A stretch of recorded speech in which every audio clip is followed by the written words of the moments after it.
avant d'être marié avec Rosemarie de Villers, directrice conseil chez Havas, avec qui il a eu un enfant, Maximilien. En 2021, le ministre de l'Intérieur Gérald Darmanin a vécu avec Morgane Jumet.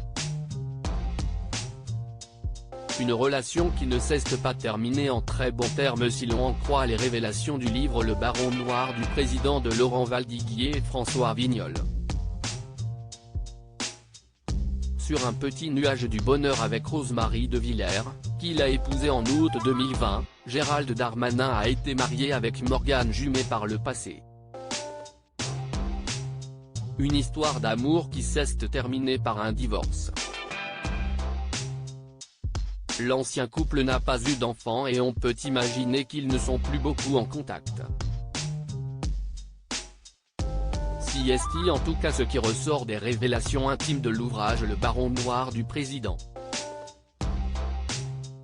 Son ancienne épouse avait réagi à un article cinglant contre l'homme politique, au moment de son altercation avec la journaliste Apolline de Malherbe sur RMC, en n'épargnant pas son ancien mari. Quand elle avait vu le comportement du ministre de l'Intérieur Gérald Darmanin face à la journaliste de RMC, Apolline de Malherbe, Nelly Garnier, conseillère LR de Paris, avait signé une tribune virulente dans les colonnes du Monde. À 2 reprises, Gérald Darmanin a été accusé d'avoir profité de sa position dominante d'élu pour obtenir des faveurs sexuelles. Closer a alors révélé un passage du livre consacré à cet homme politique. À la lecture de ce texte de la conseillère LR de Paris, Morgane Jumet, l'ancienne épouse de Gérald Darmanin réagit sur son compte Instagram. Nelly Garnier signe une tribune courageuse sur le comportement de Gérald Darmanin, ceux qui le connaissent savent. J'en fais partie. Les relations sont donc encore tendues entre l'ancien maire de Tourcoing et sa première épouse. Parallèlement à sa vie personnelle, Morgane Jumet s'est construit une carrière professionnelle dans les collectivités et institutions publiques, experte en communication politique. Cette diplômée de Sciences Po Lille, tout comme Gérald Darmanin, est actuellement directrice projet transversaux région Hauts-de-France. Gérald Darmanin en pleine tempête. Gérald Darmanin, qui a résisté à un divorce et au remaniement ministériel post-réélection d'Emmanuel Macron, est actuellement empêtré dans une situation très délicate avec le scandale de la gestion du match Liverpool-Real Madrid au Stade de France le 28 mai 2022.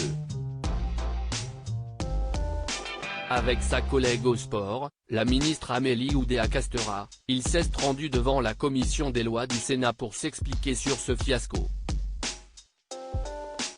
Il a esquissé un mea culpa pour l'organisation désastreuse de la finale de la Ligue des Champions, ouvrant la voie à des réparations pour les supporters et des sanctions contre les policiers, tout en maintenant sa version controversée sur le nombre de faux billets. Il est évident que les choses auraient pu être mieux organisées, a déclaré le ministre Gérald Darmanin, déplorant une fête du sport gâchée et des débordements parfois inacceptables.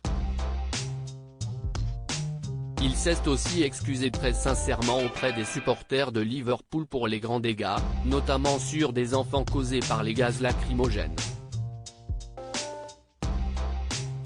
Pour la première fois depuis samedi, Gérald Darmanin a assuré avoir demandé des sanctions au préfet de police pour 2 membres des forces de l'ordre, coupables selon lui d'une utilisation du gaz lacrymogène contraire aux règles d'emploi. 2 personnes ont également saisi la IGPN, la police des polices après les événements de samedi, a indiqué Gérald Darmanin, sans détail. La question des faux billets restait brûlante.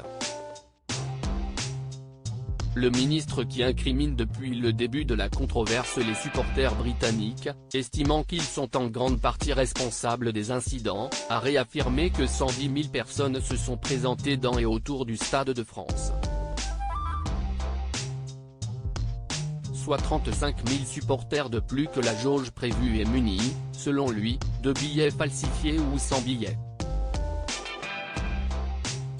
Pour l'heure, la FFF et l'UEFA ont évalué à 2800 le nombre de faux billets scannés samedi, selon des sources proches du dossier, confirmant une information de RMC Sport.